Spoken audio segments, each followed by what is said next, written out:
मेरा नाम मोहम्मद बिलाल है और मैंने पीएचडी किया है कराची यूनिवर्सिटी से फार्माकोलॉजी में। सब्जेक्ट मेरा यानी हिजामा था। उसमें फार्माकोलॉजी तो सब्जेक्ट है, लेकिन जो मेरा रिसर्च टॉपिक था वो हिजामा था, यानी evaluation of therapeutic efficacy of cupping therapy in the treatment of various disorders, यानी मुख्तलिफ़ बीमारियों के अंदर हिजामा के क्या उसकी इफ़ादियत है, हिजामा की क्या इफ़ादियत है मुख्तलिफ़ बीमारियों के इलाज में। इसके ऊपर मैंने जो है वो रिसर्च की थी अपनी, और रिसर्च सेंटर बनाया था ये, जिसका नाम हमने रखा था बिलाल हिजामा क्लिनिक 2013 में। और इसमें मेरा पीएचडी अल्हम्दुलिल्लाह 2015 में हो गया था, 16 में डिग्री अवार्ड हो गई थी। फिर इसके बाद मेरे 5 रिसर्च पेपर्स इसी मौजू पे पब्लिश्ड हैं, जिसमें से एक जो है वो डायलिसिस वाले पेशेंट्स का हमने हिजामा किया है 3 साल 2.5 साल, तो जो वो काम था मेरा वो पब्लिश्ड है, पबमेड के ऊपर है। और शियाटिका पे मैंने एक आर्टिकल लिखा था जो चाइना के एक जर्नल में पब्लिश हुआ था, और कि हिजामा जो है वो शियाटिका के लिए कितना मुफीद है। फिर इसी तरह से सर्वाइकल के लिए हिजामा का क्या फ़ायदा है, वो मैंने उसके ऊपर एक रिसर्च पेपर लिखा था जो हमदर्द के रिसर्च जर्नल में शाया हुआ था। तो इसी तरह से 2 और भी थे मेरे रिसर्च पेपर्स। तो मेरा जो टॉपिक रहा है वो हिजामा रहा है रिसर्च का 2010 से, समझ लें आपके मैं इस फील्ड में हूँ। और उससे पहले मैं कराची यूनिवर्सिटी में पढ़ाता था, लेक्चरर था मैंने डिपार्टमेंट ऑफ फार्माकोलॉजी में। और 2007 से लेकर 9 तक जो है वो मैं जिन्ना मेडिकल एंड डेंटल कॉलेज में भी फार्माकोलॉजी पढ़ाता रहा हूँ। तो ये मेरा टीचिंग का थोड़ा सा बैकग्राउंड है, और उसके बाद फिर रिसर्च का है, और फिर हिजामा ही का चलता चला आ रहा है जो 10 साल हो गए अब मैं इस फील्ड में। तो अब मैं वो अपने तजर्बात जो इतने अरसे में हमने हासिल किए हैं, बहुत सारी बीमारियों के मरीज़ हमारे पास आए हैं और उनका इलाज हमने हिजामा से किया है अल्लाह ताला की तौफीक से, और अल्हम्दुलिल्लाह बहुत अच्छे रिज़ल्ट्स हमने देखे हैं अक्सर बीमारियों में। तो वो हम तजर्बात अपने जो है वो इस कोर्स के अंदर अपने स्टूडेंट्स के साथ हम शेयर करते हैं। तो आज जो हम कोर्स का इंट्रोडक्शन आपको देंगे, ये 2 कोर्सेज़ हैं, एक हमारा बेसिक कोर्स है और एक हमारा एडवांस कोर्स है। बेसिक कोर्स में क्या क्या चीज़ें हैं वो अभी मैं तारुफ आपके सामने इन दोनों का ही पेश करने लगा हूँ, लेकिन मुख्तसरन बेसिक कोर्स में हम ज़्यादातर डिस्कस करते हैं एनाटमी, फिजियोलॉजी, पैथोलॉजी। एनाटमी क्या होती है, जिस्म के जो मुख्तलिफ़ आज़ा हैं वो कहाँ कहाँ पर वाक़े हैं, उनकी साख्त क्या है, स्ट्रक्चर कैसा है, यानी स्ट्रक्चर के ऊपर हम बात करते हैं जो भी जिस्म के आज़ा हैं उसके हिसाब से। और फिजियोलॉजी में हम बात करते हैं कि उन आज़ा का, उन ऑर्गन्स का फंक्शन क्या है। अच्छा, इसमें देखें क्योंकि मेरा बैकग्राउंड अच्छा एक तो ये है ना टीचिंग का, इस हवाले से दूसरा मेरा तिब का भी बैकग्राउंड है। मैंने अभी हाल में ही 4 साल डिप्लोमा जो है वो तिब का भी मुकम्मल कर लिया अल्हम्दुलिल्लाह हिकमत का। तो हो सकता है कि मैं कुछ इस्तिलाहात जो है ना वो तिब की इस्तेमाल कर रहा हूँ, कहीं पर मैं मेडिकल की इस्तेमाल करूँ। तो अगर कोई भी चीज़ आपको कहीं पे मुश्किल लगे, आपको ना समझ में आए, आपके पहले आपका तारुफ ना हो रहा उससे, तो आप मुझे बिला झिझक जो है वो रोक सकते हैं, पूछ सकते हैं कि ये इसका क्या मतलब है, इसको क्लियर कर दें। तो इसमें कोई मसला नहीं, ऐसा नहीं हो कि आप किसी एक टर्मिनोलॉजी को ना समझने की वजह से आप उसके यानी उसकी पूरी बात से आप महरूम रह जाएँ। तो इसमें आप बिल्कुल भी झिझकिएगा नहीं, आप सवालात पूछ सकते हैं। तो मैं इंशाल्लाह कोशिश अपनी पूरी करूँगा कि इंतहाई आसान ज़बान में लेके चलूँ। मैं इसीलिए थोड़ा बैकग्राउंड जानना चाहता था पहले कि आप लोगों ने पहले क्या पढ़ा हुआ है, तो मैं उसी हिसाब से ही जो है वो अपना कन्वे करूँ आपको सारी चीज़ें।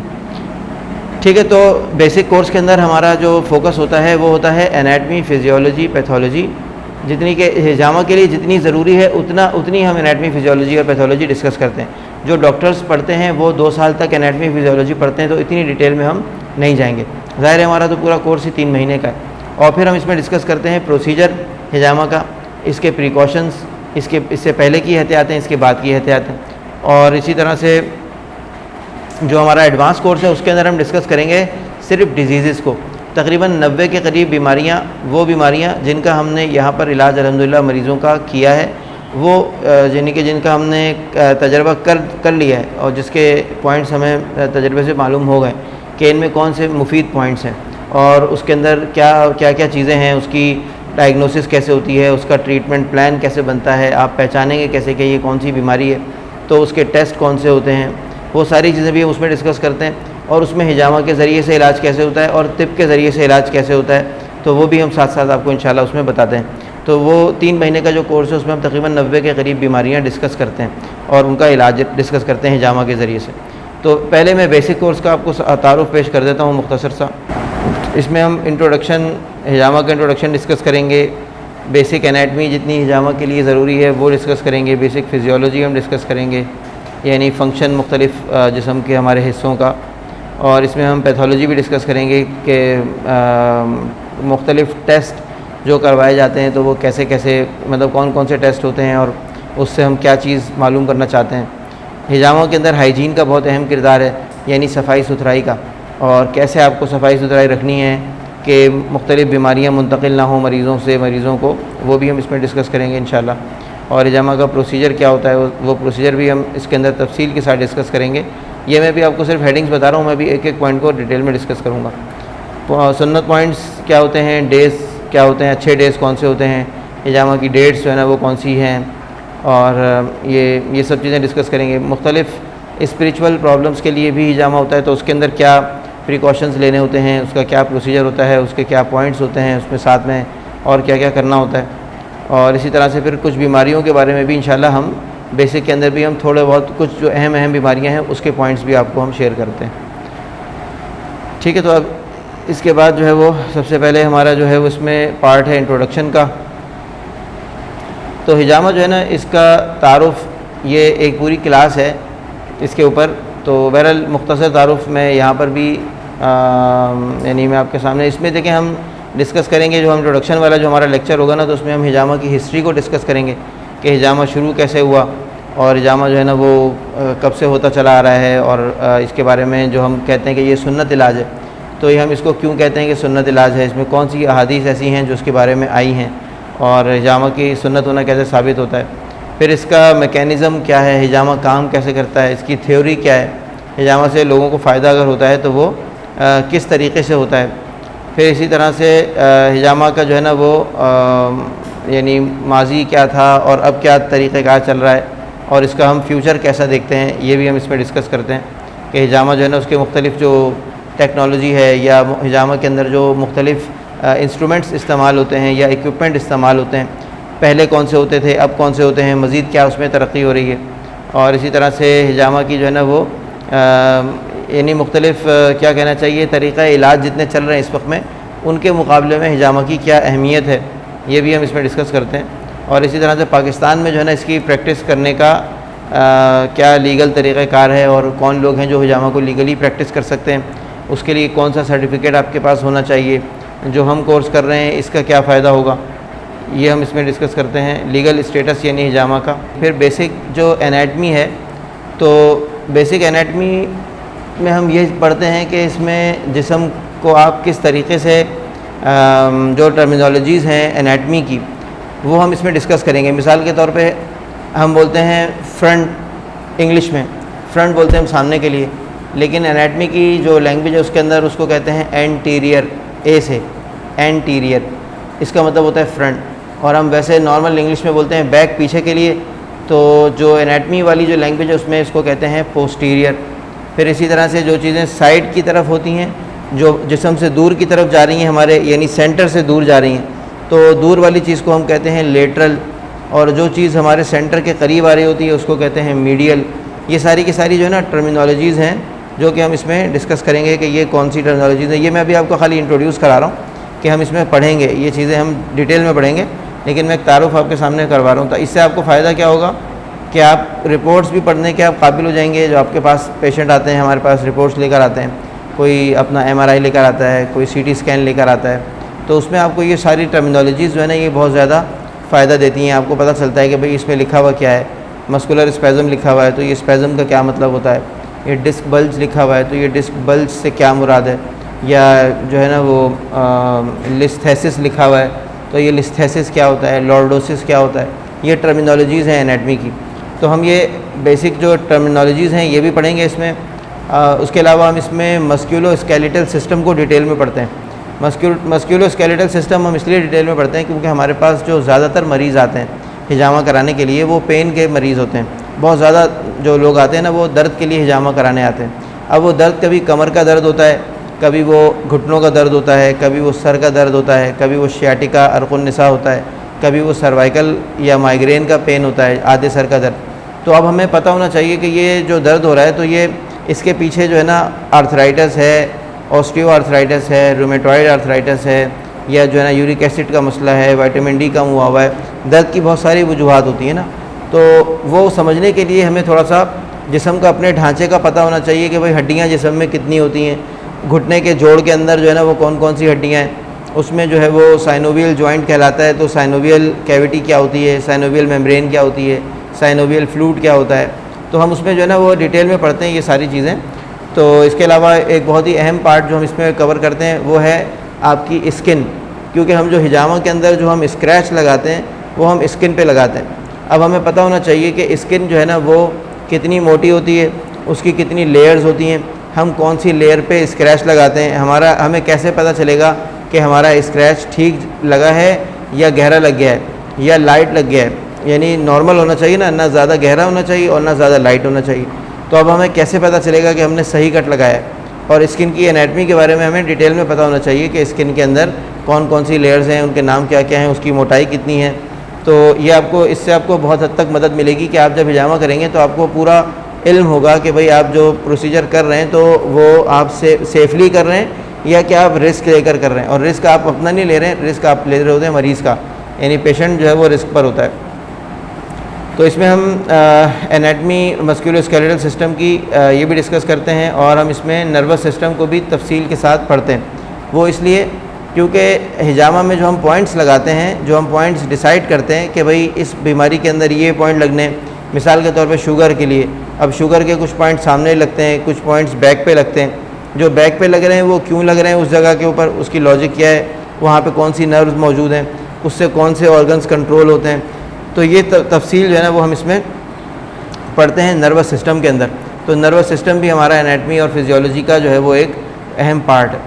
फिर इसी तरह से एक बहुत ही अहम पार्ट इसमें हम जो पढ़ते हैं एनाटमी का, जो हमारा एक टॉपिक होता है वो होता है कार्डियोवैस्कुलर सिस्टम, यानी आपका दिल का निज़ाम और आपके खून का निज़ाम। क्योंकि हिजामा में हम खून निकालते हैं, हमें पता होना चाहिए कि हमारे जिस्म में खून जो है वो किस तरीके से बनता है, वो कैसे पूरे जिस्म के अंदर सर्कुलेट करता है, रगों की कौन कौन सी किस्में होती हैं, हम जहाँ पर स्क्रैच लगाते हैं वहाँ पे कौन सी रगें होती हैं और हमें कौन सी रगों को टच नहीं करना है, और उसके अंदर जो है ना हीमोग्लोबिन कितना होना चाहिए। अगर पेशेंट आपके पास आता है और वो देखने से लग रहा है आपको कि भाई बहुत ही कमज़ोर है, तो और चेहरे पे उसके पीलाहट भी नज़र आ रही है, आपको येलोइश सा उसका कलर नज़र आ रहा है, पेल नज़र आ रहा है, तो आप जो है वो कोशिश ये करेंगे कि उससे कहेंगे वो अपना CBC करा के लाए, ताकि आप जो है उसकी रिपोर्ट देखें, चेक करें कि भाई उसका हीमोग्लोबिन लेवल कितना है।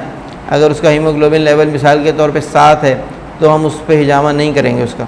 हाँ, अगर उसका 10 तक है तो हम कुछ पॉइंट्स कर सकते हैं, 2-3 पॉइंट्स कर सकते हैं। अगर वो मिसाल के तौर पे नॉर्मल रेंज में है, 12 से 16 के बीच में है, तो हम उसका जो है वो जितने पॉइंट भी उसकी ज़रूरत के हिसाब से बनते होंगे हम उतने पॉइंट लगा सकते हैं। कितने पॉइंट लगा सकते हैं वो सब चीज़ें अलग टॉपिक में डिस्कस होती हैं हमारी, वो एक अलग क्लास है पूरी, कि हिजामा के अंदर पॉइंट्स कितने लग सकते हैं, कितने गैप से लगते हैं, कितनी दफ़ा रिपीट करना होता है पॉइंट्स को, कैसे हम इलाज को लेके चलते हैं, और ये सब चीज़ें, ये भी एक अलग पूरी इसकी एक क्लास है। ये अभी जो हम डिस्कस कर रहे हैं ये एनाटमी वाला पार्ट था, और अब जो है वो ये फिजियोलॉजी, यानी हम साथ साथ डिस्कस करते हैं एनाटमी और फिजियोलॉजी।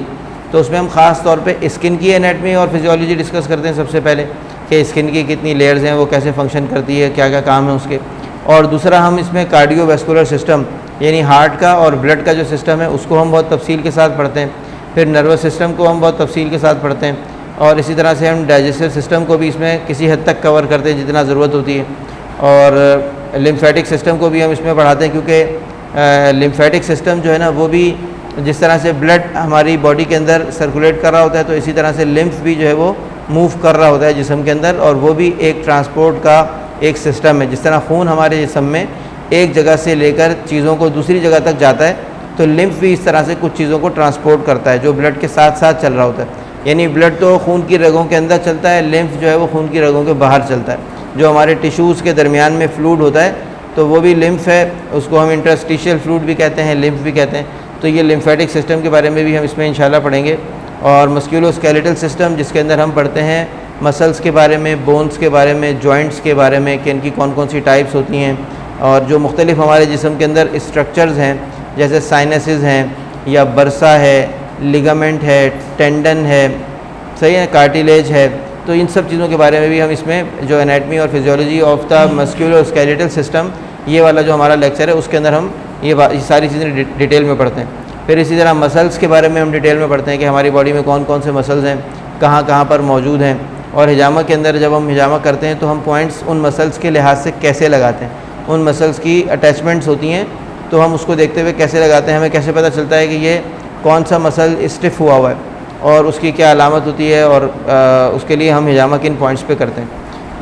फिर इसी तरह से एंडोक्राइन सिस्टम को भी हम इसमें थोड़ा बहुत डिस्कस करते हैं, बहुत डिटेल में तो नहीं लेकिन थोड़ा बहुत हम इसमें डिस्कस करते हैं कि जो मुख्तलिफ हमारे बॉडी के अंदर ग्लैंड्स हैं, यानी मिसाल के तौर पे थायराइड ग्लैंड है, या आपकी बॉडी में जो है वो एड्रीनल ग्लैंड्स हैं, या आपकी बॉडी में पिट्यूटरी ग्लैंड है, या जो है ना थाइमस ग्लैंड है।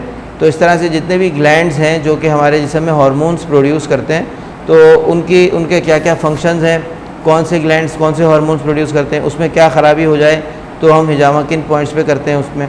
तो ये सारी की सारी चीज़ें भी हम इसमें इंशाल्लाह एंडोक्राइन सिस्टम में डिस्कस करेंगे। इसके बाद बेसिक पैथोलॉजी है। तो बेसिक पैथोलॉजी के अंदर हम मुख्तलिफ़ पैथोलॉजिकल कंडीशंस को भी डिस्कस करते हैं कि मुख्तलिफ़ बीमारियाँ कैसे होती हैं, वो बीमारियाँ जब बढ़ती हैं तो उनका हमें किन अलामात से पता चलता है, कौन से टेस्ट जो है उसके लिए कराए जाते हैं। ख़ास तौर पे जो कुछ टेस्ट हैं, अहम टेस्ट हैं, वो हम डिटेल में डिस्कस करेंगे। उनमें से एक है CBC, क्योंकि CBC क्या चीज़ है, कंप्लीट ब्लड काउंट, जिसके अंदर आप हीमोग्लोबिन देखते हैं, रेड ब्लड सेल्स देखते हैं, वाइट ब्लड सेल्स देखते हैं, प्लेटलेट्स देखते हैं, और इसी तरह से जो है ना आप उसमें वाइट ब्लड सेल्स के अंदर भी टाइप्स देखते हैं कि भाई लिम्फोसाइट्स पड़े हुए हैं, न्यूट्रोफिल्स हैं, इसिनोफिल्स हैं, बेजोफिल्स हैं, मोनोसाइट्स हैं। हर एक का अलग अलग फंक्शन है, हर एक से आपको कोई ना कोई बात पता चलती है कि ये मरीज़ के अंदर क्या क्या मसाइल हैं। अब ESR है, वो ESR क्यों बढ़ जाता है, कुछ बीमारियों में बढ़ जाता है, कुछ बीमारियों में कम हो जाता है। तो किस में बढ़ जाता है, किस में कम हो जाता है। ख़ास तौर पे एक और चीज़ भी हम देखते हैं इसमें कि कुछ पेशेंट ऐसे होते हैं जो खून पतला करने वाली दवाएं खाते हैं। अब वो दवाएं खाने से उनका खून इतना पतला तो नहीं हो गया कि जब हम कट लगाएं तो खून रुके ना, तो उसको चेक करने के लिए भी कुछ टेस्ट होते हैं, जैसे PT-INR होता है, या बाज़ औक़ात हम जो है ना वो यूनिप्रोथ्रोम्बिन टाइम और इंटरनेशनल नॉर्मलाइज्ड रेशो, और बाज़ औक़ात हम उसका प्रोटीन C और प्रोटीन S ये भी कराते हैं, या वो अपना जो टेस्ट अभी कोरोना के दिनों में भी काफ़ी होते रहे, नाम मेरे जहन से निकल गया। बहरहाल ये मुख्तलिफ़ जो टेस्ट हैं जिससे हम डायग्नोसिस के अंदर हमें मदद मिलती है, तो हम पैथोलॉजी वाले पार्ट के अंदर वो सारे टेस्ट को डिस्कस करते हैं। हमारे पास बहुत पेशेंट आते हैं अपने एक्सरेज़ लेकर, MRI लेकर, तो वो भी हमारी कोशिश होती है कि हम इसमें कुछ ना कुछ हद तक जो कॉमन है ना, जैसे घुटने का MRI, घुटने का एक्सरे है, बहुत आता है हमारे पास, और इसी तरह से लोअर बैक का लंबो सैक्रल स्पाइन का जो MRI है वो हमारे पास बहुत आता है, तो क्योंकि शैटिका के लिए लोग करवाते हैं वो, और इसी तरह सर्वाइकल का मसला होता है तो उसके लिए भी लोग जो है ना सर्वाइकल का अपना MRI करवा के आते हैं हमारे पास। तो उसको कैसे देखना है, कैसे उससे पहचानना है, कैसे उसकी जो रिपोर्ट है उसको समझना है, तो वो चीज़ें भी हम इसमें बेसिक पैथोलॉजी के अंदर इंशाल्लाह डिस्कस करेंगे। जिस हद तक भी जितना हमें मौका मिला हम इंशाल्लाह इसको करेंगे डिस्कस। सही ना, ये सारे CBC, LFT, रीनल फंक्शन, और इसी तरह UCE, uric acid, lipid profile, glycemic profile, जिसके अंदर आप fasting blood sugar, random blood sugar, HbA1c, serum insulin level, तो इस तरह से जो कॉमन ज़रा टेस्ट हैं वो हम डिस्कस करते हैं कि भाई ये टेस्ट हम जब कराएंगे तो इसमें जो वैल्यूज़ आती हैं तो कैसे आपको पता चलेगा कि कौन सी वैल्यू ज़्यादा है, कौन सी नॉर्मल है, और कब आपको जो है वो उसके ऊपर कोई एक्शन लेना है या क्या करना है। तो ये पैथोलॉजी वाले पार्ट के अंदर हम ये जिस तरह MRI है आपके सामने लंबो सैक्रल स्पाइन का, तो इस तरह से हम ये भी इसमें डिस्कस करेंगे इंशाल्लाह। कुछ MRIs वगैरह को भी हम डिस्कस करेंगे इसमें। हाइजीन कैसे बरकरार रखनी है, सफाई कैसे रखनी है। हिजामा में हम ब्लड निकालते हैं लोगों का, अब उस ब्लड को सही तरीके से एक तो डिस्पोज भी कैसे करना है, और उससे पहले उसको यानी उससे अपने आप को कैसे बचाना है, अपने आप को कैसे बचाना है, मरीज़ को कैसे बचाना है, एक मरीज़ से दूसरे मरीज़ को कैसे बचाना है, और हमारे क्लिनिक से पूरे माशरे को कैसे बचाना है, माहौल को। ये सारी की सारी चीज़ें जो है ना वो हाइजीन फॉर हिजामा वाला जो हमारा लेक्चर है उसके अंदर हम डिस्कस करते हैं। ये इंसिनरेटर है जिसके अंदर जो है ना वो जो हॉस्पिटल वेस्ट होता है इसको इसमें डालकर जलाया जाता है। ये इसका सही तरीका है इस कचरे को ज़ाया करने का। जो हम खून निकालते हैं ना, या तो उसको ज़मीन में दबाना चाहिए, दफन करना चाहिए, और या फिर उसको जो है ना इस तरीके से जला देना चाहिए। और जलाने का फिर ये जो मशीन जो है ये कहलाती है इंसिनरेटर। तो इंसिनरेटर जो है ना ये शहर से दूर बनाए जाते हैं, और इनका जो पाइप होता है वो बहुत ऊंचा होता है, और उसमें भी फ़िल्टर लगे हुए होते हैं, और वो धुआं फ़िल्टर करके बाहर छोड़ता है ताकि माहौल जो है वो ख़राब ना हो। तो ये हाइजीन कैसे मेंटेन रखनी है इसको हम मुकम्मल तौर पे डिस्कस करते हैं। इस लेक्चर के अंदर।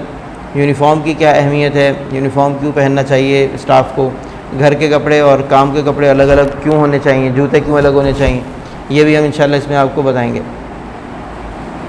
फिर हिजामा का प्रोसीजर है, जो कि बहुत सारे लोग जो है ना वो सिर्फ इसी के लिए ये कोर्स कर रहे होते हैं। वो कहते हैं कि भाई हमें तो बस ये सिखा दें आप, लेकिन हम कहते हैं कि जो हमने इससे पहले सारी बातें डिस्कस की हैं वो इसीलिए ताकि आप जो है ना हिजामा अच्छे तरीके से करें, मरीज़ को नुकसान ना हो कोई। सबसे पहली चीज़ ये, फ़ायदा उसको हो या ना हो, नुकसान नहीं होना चाहिए। तो उससे बचने का तरीका ये कि आपके पास पूरी नॉलेज हो कि आप कैसे काम करें कि आपका मरीज़ जो है ना वो किसी तरह से भी उसको कोई नुकसान ना पहुँचे। तो अब हम जो है वो स्टार्ट करते हैं इसमें प्रोसीजर हिजामा का, कि कैसे हिजामा करना है।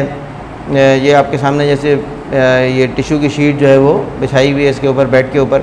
तो इसी तरह से जितने भी चीज़ें इसमें इस्तेमाल होती हैं, अल्कोहल स्वाब्स इस्तेमाल होते हैं डिसइंफेक्ट करने के लिए। फिर हम नए यानी कप यूज़ करने का तरीका आपको बताते हैं कि कप कैसे लगाना है, पहले जगह को कैसे साफ़ करना है, फिर कैसे उसके ऊपर कप लगाना है, कैसे जो है ना उसके ऊपर स्क्रैचेस लगाने हैं, कितनी देर कप को रखना है, और कट लगाने के लिए आपने कौन सा ब्लेड यूज़ करना है। हम आपको यहाँ पे ये सब प्रैक्टिकल कराएंगे, यानी इसके अंदर हम प्रैक्टिकली सिखाते हैं। तो आप लोग एक दूसरे का हिजामा भी करेंगे, लेकिन सबसे पहले अपना करेंगे। यानी हमारा इसमें जब हम पूरा सिखा देते हैं ना, तो हम पहले प्रैक्टिस कराते हैं कुछ और चीज़ों के ऊपर, ह्यूमन बींग्स पे प्रैक्टिस नहीं कराते हम कुछ और चीज़ों पे प्रैक्टिस कराते हैं। उसके बाद फिर ये स्टेप होता है कि आपने अपने हाथ के ऊपर अपना हिजामा करना होता है, और उसके बाद फिर आप आपस में एक दूसरे का भी कर सकते हैं। आप चाहें तो वॉलंटियर्स लाकर हमारी मौजूदगी में उनके ऊपर आप प्रैक्टिस कर सकते हैं। अपने आप किसी जानने वालों को, रिश्तेदारों को लेकर आएँ, हमारी मौजूदगी में आप उनका हिजामा करें। तो जितना आप प्रैक्टिस करेंगे, फिर पूरा प्रोसीजर हम उसमें सिखाते हैं कि कैसे बैंडेज कैसे करनी है, पहले यानी डिसइंफेक्ट कैसे करना है, स्क्रैचेस कैसे लगाने हैं, फिर उसके बाद जब वो ब्लड रुक जाए तो उसको उतार के प्रॉपर तरीके से बैंडेज कैसे करनी है। ये बैंडेज वाला काम भी जो है ना वो सिर्फ हम करते हैं, हमारे शागिर्द करते हैं, हमारे अलावा और कोई नहीं करता। बाकी फिर इसमें जब हिजामा हो जाए तो उसके बाद जो है ना वो क्या क्या एहतियातें करनी हैं वो सब भी हम इसमें बताते हैं। हिजामा से पहले की जो एहतियातें हैं वो भी हम इसमें बताते हैं कि प्रिकॉशंस क्या लेने चाहिए कि कोई मरीज़ है उसको कोई नुकसान ना पहुँचे। फिर इसके बाद एक हमारी इसमें क्लास होती है बड़ी अहम, सुन्ना पॉइंट्स। सुन्ना पॉइंट्स क्या होते हैं? जिन मकामात पर आप सल्लल्लाहु अलैहि वसल्लम ने अपना हिजामा कराया उसको हम कहते हैं सुन्ना पॉइंट। तो वो तकरीबन 9 मकामात हैं बॉडी पर। तो वो कौन कौन से हैं, कहाँ कहाँ पर हैं, उनके क्या क्या फ़ायदे हैं, और वो कितनी दफ़ा रिपीट करने चाहिए, कब लगाने चाहिए।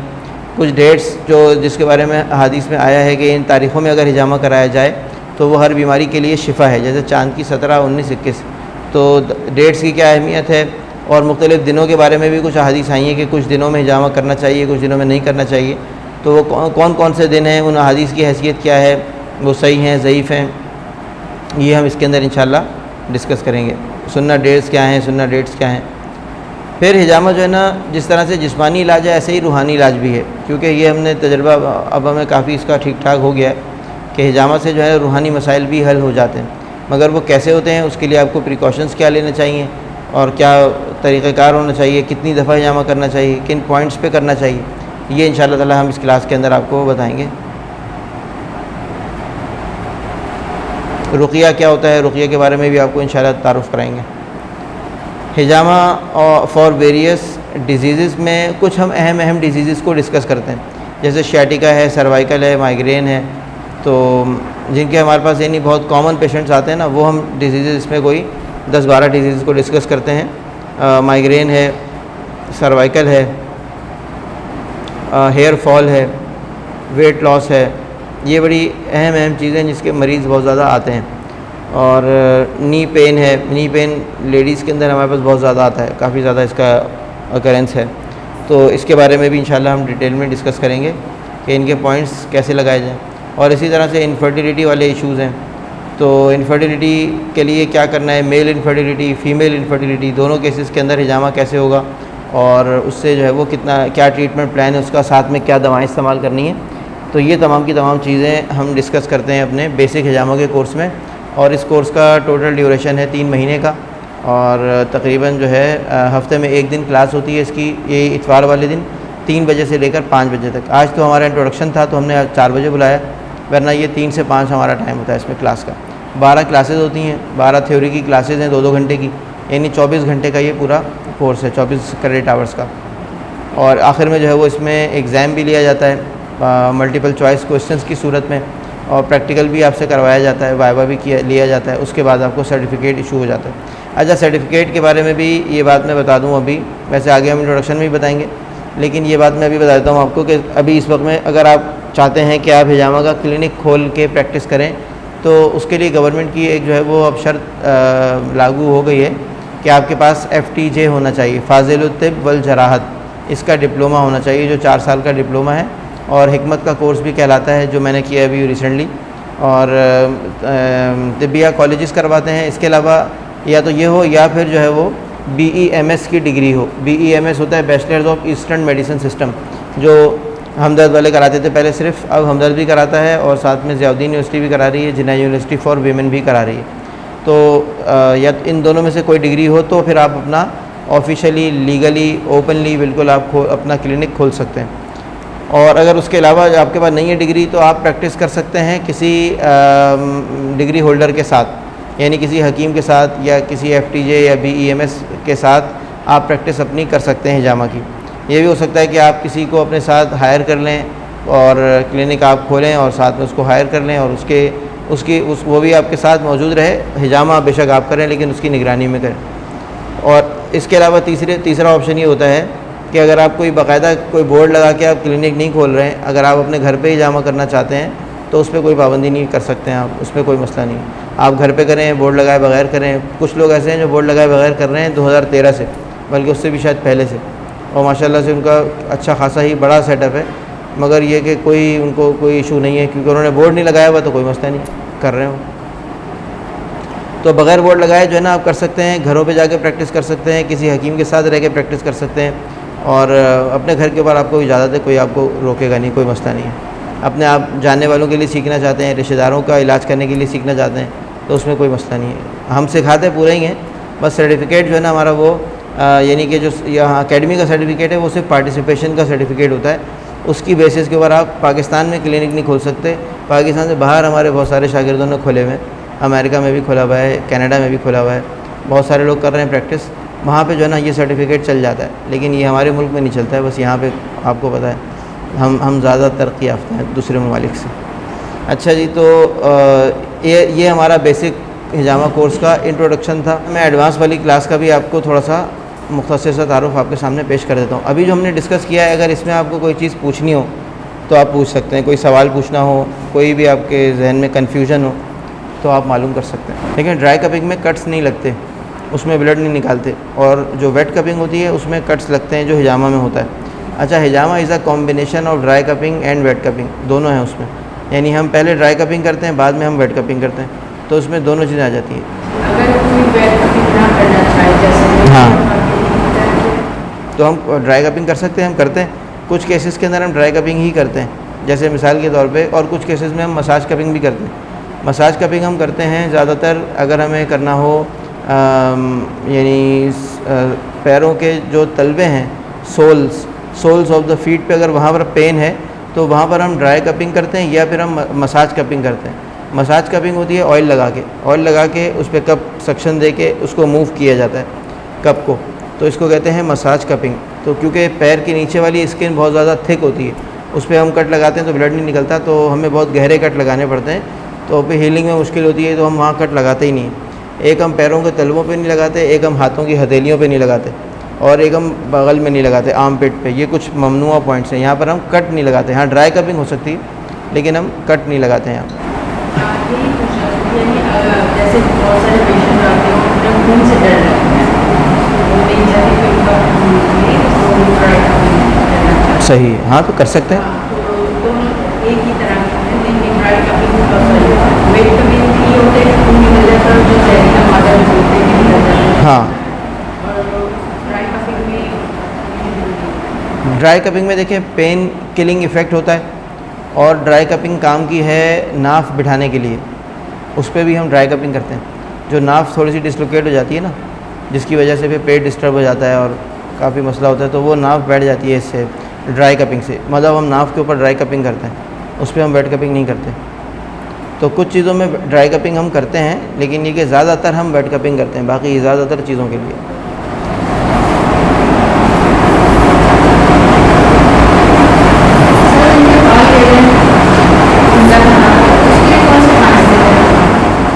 जेंट्स की बात कर रही हैं लेडीज़ की? जेंट्स में देखें, एक तो ये कि सबसे पहले उसकी वजह पता चलनी चाहिए कि क्या वजह है, बाल क्यों गिर रहे हैं। बाल जो है ना बहुत सारी वजूहात से गिरते हैं। बाज़ औक़ात जेनेटिक होता है, फादर के भी गिर चुके होते हैं उसी एज के अंदर, तो वो जेनेटिक होता है। बाज़ औक़ात पानी का मसला होता है, पानी खारा होता है तो इसलिए भी बाल गिरते हैं। बाज़ औक़ात लोग जेल यूज़ करते हैं बहुत ज़्यादा, या यूज़ कर चुके होते हैं, छोड़ दिया होता है यूज़ करके 5-6 साल पहले, तो उनके बाल गिर रहे होते हैं। बाज़ औक़ात खुश्की होती है इसकी वजह से बाल गिर रहे होते हैं, डैंड्रफ।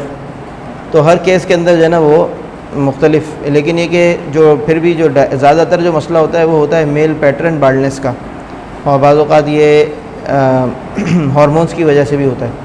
यानी जो मेल हार्मोन्स होते हैं ना, अगर वो ज़्यादा हो जाए या फीमेल हार्मोन ईस्ट्रोजन कम हो जाए तो भी बाल गिरते हैं सर के। मेल पैटर्न बाल्डनेस सामने की तरफ होती है, उसके लिए वहीं पे पॉइंट लगते हैं, सामने ही उस पूरे एरिया में लगते हैं, तकरीबन 5 पॉइंट लगते हैं इसके लिए सर पे। सामने के ही लगेंगे यही जगह। अब बाकी इसमें जो मैंने चीज़ें बताई इनमें से कोई वजह होगी अगर, तो उस वजह को भी देखते हुए, जेनेटिक अगर है तो उसमें तो फिर वजह का आप कुछ नहीं कर सकते, लेकिन हम उसमें यही पॉइंट्स को करते हैं तो उसमें कुछ ना कुछ फ़ायदा होता है।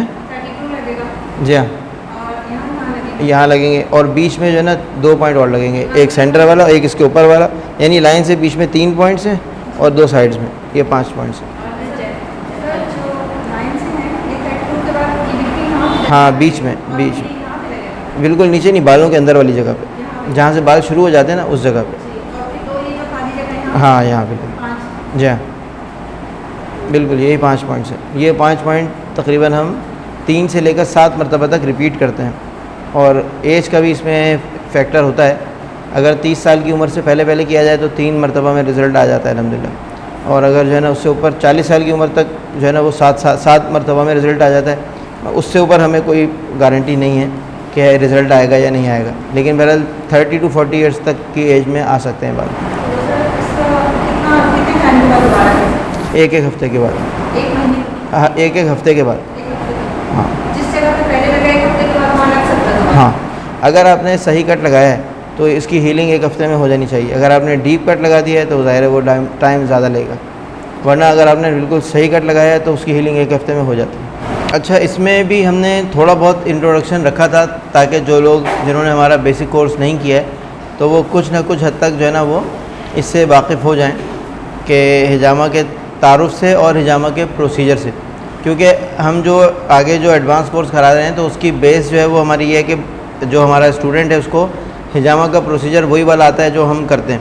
क्योंकि आपको पता है प्रोसीजर जो है ना, लोग बहुत सारे ट्रीट ब्लेड से भी हिजामा कर रहे हैं, बहुत सारी मेजॉरिटी।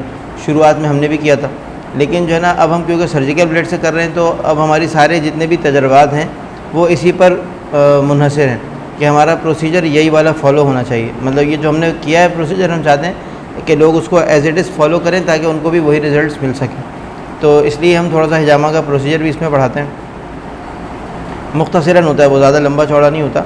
और हाइजीन प्रोटोकॉल्स ये भी एक लाजमी चीज़ है कि आपको पता होना चाहिए कि भाई कैसे आपने ग्लव्स पहनने हैं, मास्क पहनना है, हर पेशेंट पे क्या क्या चीज़ें चेंज करनी है, तो वो हम इसमें भी थोड़ा बहुत बताते हैं। इसके बाद फिर हिजामा जो है वो डिज़ीज़ के हिसाब से वो वाला हमारा पार्ट शुरू हो जाता है, दूसरी क्लास से ही शुरू हो जाता है। ये हम पहली क्लास में ही सारी चीज़ें बता देते हैं। अच्छा, इसके बाद अब इसमें क्या क्या चीज़ें हैं, सबसे पहले हैं पेन प्रॉब्लम्स, दूसरा है मेटाबॉलिक डिसऑर्डर्स। अब इनकी डिटेल क्या है वो मैं भी आपको बता रहा हूँ, या मैं भी सिर्फ आपको हेडिंग्स बता रहा हूँ। फिर तीसरी कैटेगरी है साइकियाट्रिक डिसऑर्डर्स, चौथी है डर्मल पैथोलॉजीज़ यानी स्किन की बीमारियाँ, उसके बाद है रीनल इम्पेयरमेंट यानी किडनी फंक्शन अगर ख़राब हो जाए तो उसके लिए क्या करना है, हिजामा कैसे करना है, आँखों की problems, eye disease, blood circulation की प्रॉब्लम्स, उसके लिए हिजामा कैसे करना है, ऑटो इम्यून डिसऑर्डर्स, वो अलग अलग डिसऑर्डर्स हम डिस्कस करेंगे इसमें, और male reproductive problems, female reproductive problems, hijama for miscellaneous disease, मुख्तलिफ़ बीमारियों के लिए हिजामा कैसे किया जाएगा।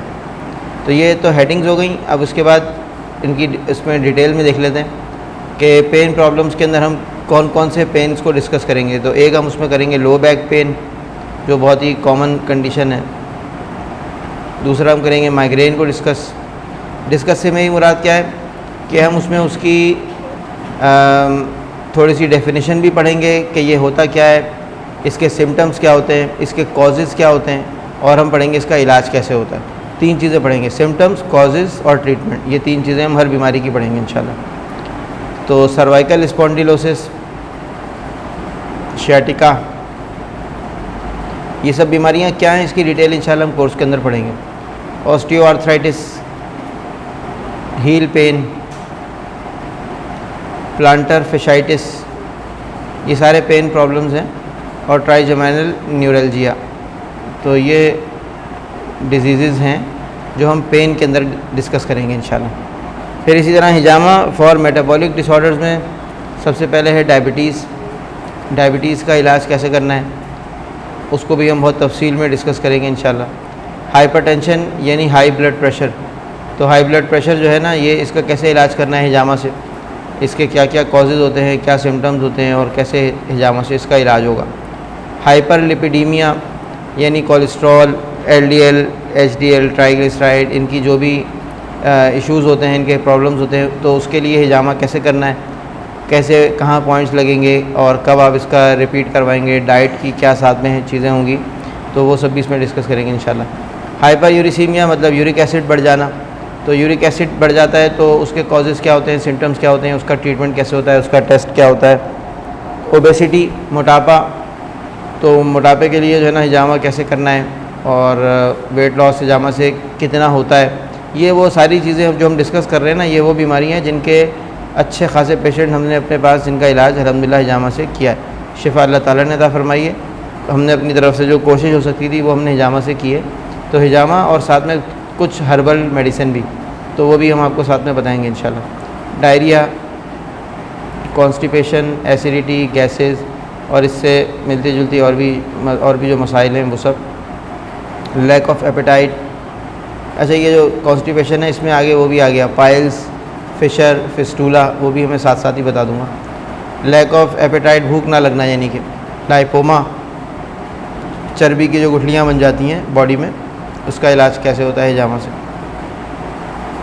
फिर इसी तरह से साइकियाट्रिक डिसऑर्डर्स की कैटेगरी है, तो इसमें शिज़ोफ्रेनिया सबसे पहले, और बाइपोलर डिसऑर्डर। अब ये कंडीशंस क्या क्या होती हैं ये हम क्लास में डिस्कस करेंगे इंशाल्लाह, इनकी तारीफ़ और इनके सिम्टम्स, कॉजेज़ वगैरह। डिप्रेशन, एंजाइटी, ये आजकल के बड़े कॉमन प्रॉब्लम्स हैं। स्ट्रेस और साइकोसिस या साइकोलॉजिकल डिसऑर्डर। इंसोम्निया मतलब नींद ना आना, ये साइकियाट्रिक डिसऑर्डर्स थे। अब इसके बाद हैं डर्मल यानी स्किन की बीमारियां, डर्मल पैथोलॉजीज़। तो उसमें सोराइसिस बहुत ज़्यादा आता है हमारे पास, बहुत पेशेंट आते हैं इसके, और अल्हम्दुलिल्लाह हिजामा से इसका बहुत अच्छा इलाज भी है। हिजामा प्लस रूहानी इलाज भी है इसका, वो मैं इंशाल्लाह आपको बताऊंगा। एक्जिमा जो स्किन की बीमारी है, एक्नी, पिंपल्स वगैरह जो हो जाते हैं, पस्ट्यूल्स या पस वाले दाने, विटिलिगो यानी बर्स, एलर्जी, स्किन की एलर्जी। स्किन की एलर्जी को हम डिस्कस करेंगे ही, और यहीं पर ही हम जो है ना जो रेस्पिरेटरी एलर्जी होती है उसको भी हम डिस्कस कर लेंगे, फूड एलर्जी को भी डिस्कस कर लेंगे। फूड एलर्जी, कॉन्टैक्ट एलर्जी और रेस्पिरेटरी एलर्जी, तीनों को डिस्कस कर लेंगे। स्किन टैग्स, जो स्किन के ऊपर ये कुछ चीज़ें, दाने तो नहीं होते ये, लेकिन ये स्किन का ही पार्ट होते हैं, तो ये क्यों हो जाते हैं, कैसे हो जाते हैं, और हिजामा से इसका ट्रीटमेंट कैसे होता है। डिस्कलरेशन या पिगमेंटेशन या फ्रैकल्स, ये सब चीज़ें भी इसमें डिस्कस करेंगे हम। फ्रैकल्स ये अलग से ही आ गए। हाइड्रेनाइटिस सेपरेटिवा, ये भी एक बीमारी है जिसमें पस वाले दाने हो जाते हैं बगल में, तो इसका भी हिजामा से बहुत अच्छा अल्हम्दुलिल्लाह इलाज है। कई मरीज़ हमारे पास इसके अल्हम्दुलिल्लाह ठीक हुए हैं। हेयर फॉल का भी बहुत अच्छा रिज़ल्ट है अल्हम्दुलिल्लाह। बहुत सारे लोग PRP वगैरह कराते हैं, उससे अच्छा रिज़ल्ट हिजामा से आता है अल्हम्दुलिल्लाह। तो हेयर फॉल में भी अच्छा रिज़ल्ट है। आई प्रॉब्लम्स के अंदर आई साइट एक कॉमन इशू है। कुछ लोग ऐसे हैं जिनका चश्मा उतर गया है हिजामा से, चश्मा लगाने की ज़रूरत नहीं पड़ी उनको, और काफ़ी लोगों की आई साइट बेहतर हुई है अल्हम्दुलिल्लाह। ग्लोकोमा, जिसके अंदर जो है ना वो इंट्राओक्यूलर प्रेशर बढ़ जाता है, उसमें भी हिजामा से बहुत अच्छे रिज़ल्ट्स हैं अल्हम्दुलिल्लाह, जिन लोगों को फ़ायदा हुआ है। हमारे पास ऐसे कुछ पेशेंट मौजूद हैं। मैक्यूलर डिजनरेशन, रेटिनल डैमेज, जो रेटिना डैमेज हो जाता है, आँखों में ब्लड क्लॉट्स आ जाते हैं बाज़ औक़ात, उसके लिए भी हिजामा होता है। एक मसला होता है टोसिस, जिसमें ये जो आँखों की, यानी ये जो है ना, क्या बोलते हैं, पपूटे बोलते हैं ना इसको, आई लैशेज़, ये बंद हो जाती हैं। मतलब आदमी अपनी आँखें खुली नहीं रख सकता, तो बाज़ लोग जो है ना उसको ऐसे करके ऊपर टेप लगा के उसको रोक के आते थे हमारे पास। तो अल्हम्दुलिल्लाह अल्लाह ने शिफा अता फरमाई, हिजामा से 2-3 सेशन में भी ये ठीक हुआ है मसला, वरना इसका कोई इलाज नहीं है। माइस्थेनिया ग्रेविस, जिसके अंदर जो है वो, ये भी एक ऑटो इम्यून डिसऑर्डर है वैसे, और इसमें जो है ना साइडों का आदमी को नज़र नहीं आता, सामने का नज़र आता है, इसको बोलते हैं टनल विजन। तो ये बीमारी भी अल्हम्दुलिल्लाह हिजामा से ठीक हुई है कई मरीज़ों की। जितने मैं डिस्कस कर रहा हूँ ना, ये वो हैं जिनके पेशेंट अल्हम्दुलिल्लाह हमारे पास आ चुके हैं, हमने उनका हिजामा किया है और उनको फ़ायदा भी हुआ है। और बाज़ केसेस में फ़ायदा नहीं भी हुआ है, तो वो भी मैं आपको बताऊँगा कि किस बीमारी में फ़ायदा हुआ है, किस में नहीं हुआ है। हर बीमारी में फ़ायदा नहीं होता है, किसी किसी में नहीं भी होता है, या हर मरीज़ को नहीं होता है, किसी को होता है किसी को नहीं होता है। तो वो मैं इंशाल्लाह डिस्कस करूँगा डिटेल में। हिजामा फॉर स्ट्रोक, जो फालिज हो जाता है, तो उसके लिए हिजामा बहुत मुफीद है। हमारे पास कई ऐसे पेशेंट हैं जिनको अल्लाह ने शिफा अता फरमाई है, हिजामा कराने से वो सही हो गए। तो कैसे हुआ, कौन से पॉइंट लगाए थे, वो सब डिस्कस करेंगे। गैंग्रीन जो हो जाता है उसके लिए भी हिजामा मुफीद है। और इसी तरह से डीप वेन थ्रोम्बोसिस, DVT, ये भी बहुत एक अहम मसला है और इसमें भी हिजामा से अच्छा रिज़ल्ट है अल्हम्दुलिल्लाह। हिजामा फॉर वेरिकोज वेंस, जो रगें उभर जाती हैं मोटी मोटी, तो इसके लिए भी हिजामा मुफीद है। और इसमें हिजामा के साथ साथ एक और तरीक़ा इलाज भी मुफीद है, जिसको कहते हैं फसद। तो फसद के बारे में भी इंशाल्लाह कुछ ना कुछ हम डिस्कस करेंगे।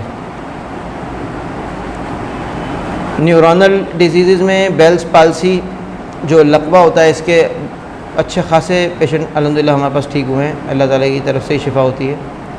ट्राइजेमिनल न्यूरल्जिया, एक नर्व आ रही है जो यहाँ पे, उसका पेन बहुत ज़्यादा होता है, उसमें पेन, तो उसके लिए भी हिजामा बहुत इफ़ेक्टिव है। डायबिटिक न्यूरोपैथी, डायबिटीज़ की वजह से जो नर्व्स डैमेज हो जाती हैं और पैर सुन्न रहने लगते हैं, फिर हाथ भी सुन्न रहने लगते हैं, ग्रेजुअली बढ़ती जाती है बीमारी। तो इसके लिए हिजामा कैसे किया जाए, करें ना करें, किस जगह करें।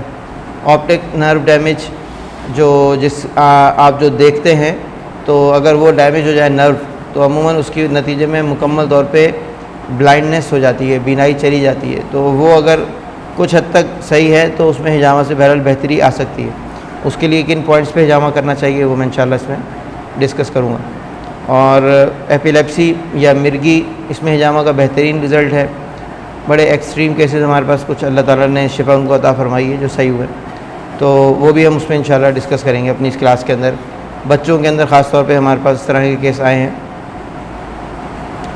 और इसी तरह से एक मसला होता है फुट ड्रॉप का, या ड्रॉप फुट बोलते हैं उसको, कुछ लोग फुट ड्रॉप बोलते हैं।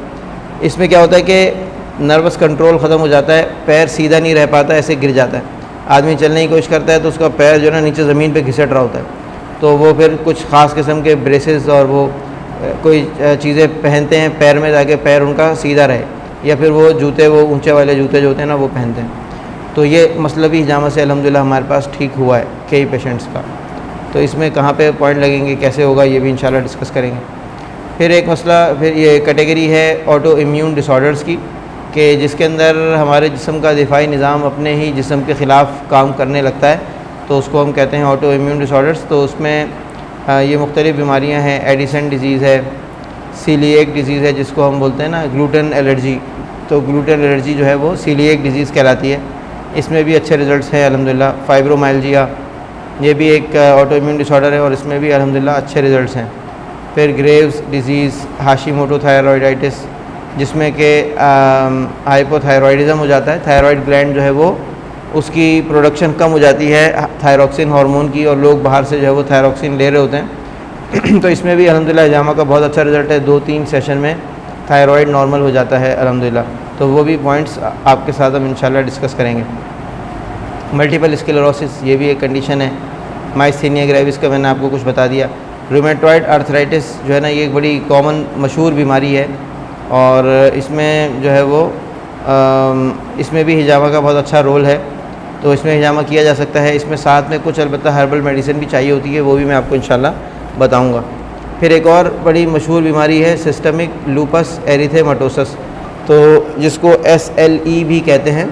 तो SLE के भी हमारे पास कई पेशेंट आते हैं, वो मुकम्मल ठीक तो नहीं होते हैं लेकिन वो मैनेज हो जाते हैं, वो उनकी दवाएं छुट जाती हैं, बग़ैर दवाओं के ही उनकी कंडीशन स्टेबल रहती है। ये भी उनके लिए बड़ी अचीवमेंट होती है, क्योंकि वो ऐसी दवाएं खाते हैं जो आपके इम्यून सिस्टम को सप्रेस कर देती हैं। और इसके अलावा स्टीरॉइड जो है ना, वो डेल्टा कॉर्टिल वो मुस्तकिल खाते हैं, तो उनकी ये दवाएं जो है ना वो बंद हो जाती हैं और सिर्फ हिजामा से ही वो मेंटेन रहते हैं। मगर उनको मुस्तकिल कराते रहना पड़ता है, वक्फ़ा बढ़ जाता है, यानी शुरू में जल्दी जल्दी होता है, फिर आहिस्ता आहिस्ता महीने महीने पे एक दफ़ा पे उसको ले जाते हैं। इसमें भी हिजामा के जो पॉइंट्स हैं वो हम इंशाल्लाह डिस्कस करेंगे। फिर इसी तरह से जो रिप्रोडक्टिव सिस्टम की प्रॉब्लम्स हैं या इनफर्टिलिटी के इश्यूज़ हैं, तो उसमें मेल में भी जैसे इरेक्टाइल डिसफंक्शन है, प्री मैच्योर इजैकुलेशन है, हार्मोनल डेफिशिएंसीज़ हैं, या प्राइमरी इनफर्टिलिटी है, ओलिगोस्पर्मिया है, एजोस्पर्मिया है, ये हम इसमें इंशाल्लाह डिस्कस करेंगे। और उसके भी बहुत अच्छे रिजल्ट्स हैं हिजामा से, तो इंशाल्लाह ये भी हम डिस्कस करेंगे। फ़ीमेल के भी जो रिप्रोडक्टिव प्रॉब्लम्स हैं वो भी हम इसमें डिस्कस करेंगे, जिसमें dysmenorrhoea, amenorrhoea, PCOS, hormonal imbalance, hyper prolactinaemia, infertility, fibroids, polymenorrhoea और मज़ीद भी इसमें एंडोमेट्रियोसिस वगैरह, ये सब चीज़ें भी हम इसमें डिस्कस करेंगे, या उनके हिजामा के ज़रिए से कैसे ट्रीटमेंट होता है, इंशाल्लाह ये भी इसमें हम डिस्कस करेंगे। फिर रेस्पिरेटरी डिजीज़ जैसे एज़मा है, पल्मोनरी फाइब्रोसिस है, एलर्जिक राइनाइटिस है, साइनोसाइटिस है, नॉक्टर्नल एपनिया यानी वो जो रात को सांस बंद हो जाती है लोगों की सोते वक्त, और शॉर्टनेस ऑफ ब्रेथ, सांस फूलना, chronic obstructive pulmonary disease COPD, pneumonia, covid, laryngitis, इन बीमारियों के अंदर हिजामा के कैसे रिज़ल्ट्स हैं, किन पॉइंट्स पे करना है, कितनी दफ़ा करना है, और इसमें रिज़ल्ट्स किस तरह के आए, हर बीमारी का इंशाल्लाह अलग अलग डिस्कस करेंगे हम इस क्लास के अंदर। फिर मिसलेनियस प्रॉब्लम्स में हिजामा है, बच्चों का कैसे करना है, बहुत बड़ी एज के पेशेंट हैं उनका कैसे करना है, हेपेटाइटिस वाले पेशेंट आए तो उसमें क्या एहतियातें करनी है, कैसे हिजामा करना है उनका, कोविड का जो अगर कोई पेशेंट हो तो उसमें हिजामा कैसे होगा, और वैक्सीन डिटॉक्स के लिए हिजामा कैसे होगा, जो ट्यूमर्स हैं उसके लिए हम कैसे हिजामा करते हैं, और कैंसर्स में हम कैसे हिजामा करते हैं, क्योंकि ट्यूमर और कैंसर जो है ना ये अलग अलग टाइप्स के होते हैं, अलग अलग सीवियरिटी के होते हैं, ग्रेड्स होते हैं इसमें, तो हमें बहुत कुछ देखभाल के इसमें हिजामा करना होता है, तो बहुत सारी एहतियातें करनी होती हैं, तो वो इंशाल्लाह हम इसमें डिस्कस करेंगे। कुछ केसेस भी डिस्कस करेंगे जो हमारे पास सही हुए हैं अल्हम्दुलिल्लाह, या जिनका अगर मुकम्मल सही नहीं भी हुआ तो कम से कम फैलना रुक गया, बढ़ना रुक गया है, तो वो भी हम डिस्कस करेंगे इंशाल्लाह इसमें। बस ये हमारी इसकी कोर्स आउटलाइन है, जो हमारा एडवांस कोर्स है, और ये भी 3 महीने का कोर्स है, तो इसमें भी यानी भरपूर क्लासेस होती हैं सही, यानी जो मैंने आपको सब चीज़ें बताई हैं ना ये हम सब पढ़ाते हैं। और जब एक इसका बैच हो चुका है मुकम्मल, जो कि ऑनलाइन अवेलेबल है, अगर आप लोग चाहेंगे तो वो कोर्स आप ऑनलाइन भी ले सकते हैं रिकॉर्डेड लेक्चर्स की सूरत में। तो उस तरह ये होगा कि आप अपने पेस के मुताबिक आप वीडियोस उसकी देखते रहें, और उसके क्विज़ जो होंगे वो आप सॉल्व करते रहें, तो वो हमने ऑनलाइन भी कर दिया है उसको, यानी ऑनलाइन से वो ओपन नहीं है, लेकिन जो लोग उसको परचेज़ करते हैं तो हम उनको एक्सेस बना कर देते हैं, उसका यूज़र ID और पासवर्ड बना कर देते हैं। तो अगर लाइव चाहेंगे तो हम लाइव भी यहाँ पे दोबारा से कंडक्ट कर लेंगे, और अगर आप चाहते हैं कि रिकॉर्डेड लेक्चर उसका मिल जाए तो आप साथ साथ अपने आसानी के साथ, क्योंकि इसमें तो देखें हम सिर्फ डिस्कस कर रहे हैं पॉइंट्स को, और जो एनाटमी फिजियोलॉजी वाला है उसमें आपका यहाँ पे आना ज़रूरी है, लेकिन जो ये वाला कोर्स है एडवांस कोर्स, ये हमारे पास किया भी सबने ऑनलाइन ही था, पूरे पाकिस्तान से इसमें पार्टिसिपेंट्स थे, तो ये ऑनलाइन ही हुआ था। लेकिन ये जो हमारे बेसिक कोर्स है ये हमारा यहीं पे होता है, क्योंकि ज़ाहिर है इसमें हमें सामने अपने चीज़ें सिखानी है ना, एक दफ़ा सीख जाएँ, प्रोसीजर सीख जाएँ, उसके बाद अब हिजामा के पॉइंट्स अलग अलग डिस्कस करने सिर्फ, तो वो हम ऑनलाइन भी आपको बता सकते हैं, उसमें कोई इशू नहीं, तो ये ऑनलाइन भी लिया जा सकता है। बस ये इसकी डिटेल थी। कोई चीज़ आपको पूछनी हो, कोई बात इसमें नहीं समझ में आई हो तो आप पूछ सकते हैं।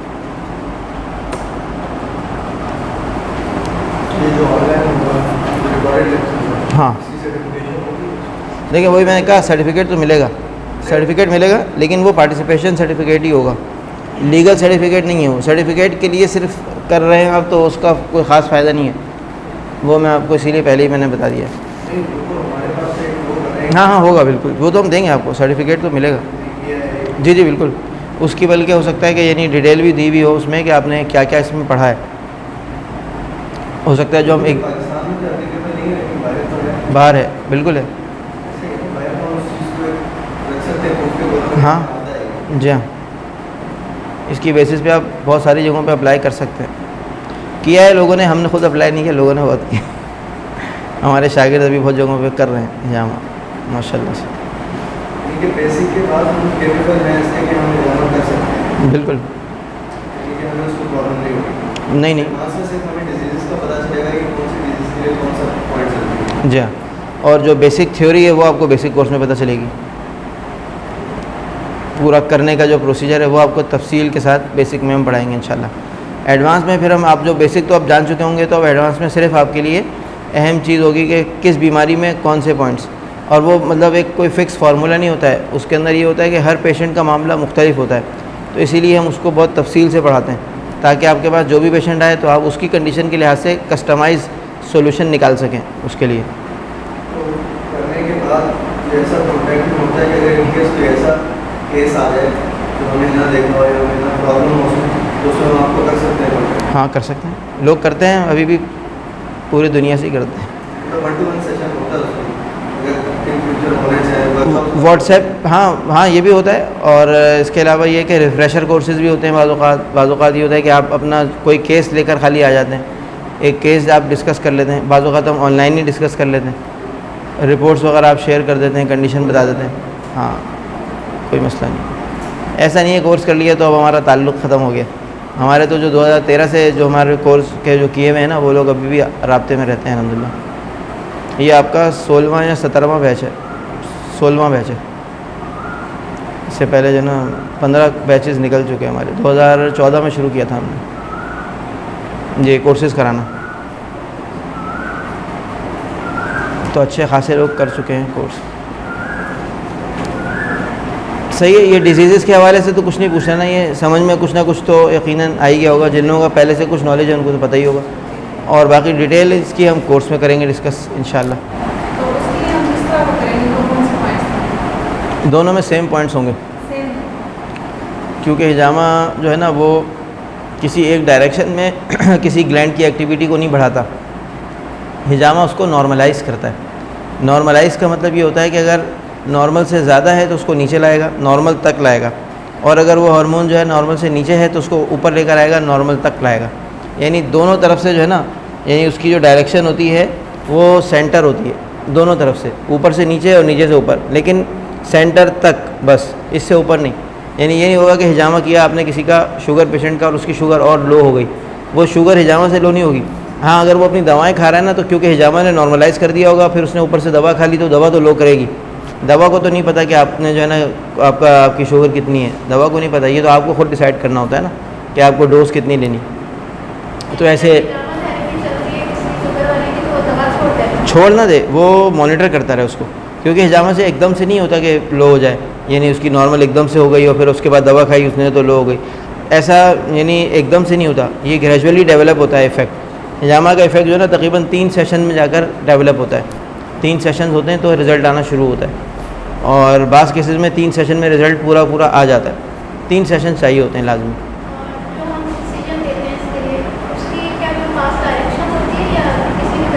नहीं वो हम सिखाएंगे ना आपको प्रोसीजर में। पहली क्लास में आप सब कुछ नहीं सीखेंगे, स्टेप बाय स्टेप चलेंगे इंशाल्लाह, ये सारी चीज़ें कराएंगे आप। उसकी डायरेक्शन, पकड़ने का तरीक़ा, प्रेशर कितना अप्लाई करना है। जिसका बाल का रुख होता है उसी उसमें होता है ऐसे। बाल का रुख, बाल सर की बात कर रही हैं पूरी बॉडी की? बॉडी की जिस साइड पे बाल हो जा रहा है सीजन उसी साइड पे देंगे। ये ज़रूरी नहीं है। देखिए असल में जो तरीक़ा इलाज है ना फसद, उसमें ये बात बड़ी अहम है कि डायरेक्शन क्या है कट की, क्योंकि उसमें वो रग के ऊपर डायरेक्ट पंक्चर करते हैं वो रग को। अब उसमें अगर उन्होंने जैसे रग आ रही है ऐसे और उन्होंने कट लगा दिया ऐसे, अगर वो डीप हो गया ना तो पूरी रग कट जाएगी। इसलिए उसमें ज़रूरी होता है कि उसी सीध में हो, यानी कि आपकी डायरेक्शन वही हो जो जिस डायरेक्शन में रग जा रही है, उसमें डायरेक्शन का मसला अहम होता है। हम जो है स्क्रैच लगाते हैं स्किन के ऊपर, और स्किन के ऊपर जहाँ जिस लेयर पे हम लगा रहे हैं वहाँ पे कोई रग नहीं होती, तो इसलिए जो है ना हमारे स्क्रैच में डायरेक्शन का कोई मसला नहीं है। हाँ अलबत्ता इसमें कुछ और डायरेक्शन का कुछ और है इशू, वो मैं इंशाल्लाह आपको बताऊँगा जब हम करेंगे ना प्रोसीजर। तो उसमें मैं बताऊँगा। लेकिन ये जो ब्लेड की डायरेक्शन क्या रखनी है, ऐसे रखनी है या ऐसे रखनी है, कुछ लोग कहते हैं जिस्म की जो लंबाई है उसकी सीध में रखनी है, रख सकते हैं, रखते तो हैं अमूमन उसी में।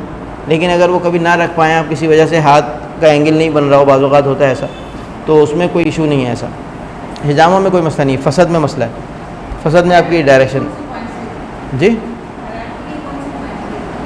भाई, ये तो एडवांस कोर्स के आप सवाल बेसिक पे पूछ रही हैं। हाँ ये बात तो सही है, सही सही सही। चलें आपको बता देंगे इंशाल्लाह। थायराइड के लिए यहीं लगते हैं सामने, बिल्कुल सामने।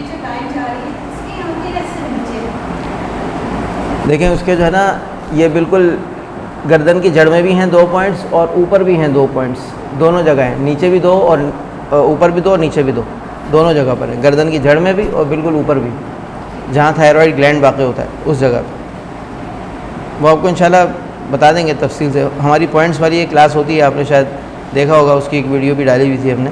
तो उसमें हम एक मॉडल को लिटा के उसके ऊपर हम पूरे पॉइंट्स नंबर्स डाल के लिख के आपको दिखाते हैं कि कौन सा पॉइंट कहाँ लगता है।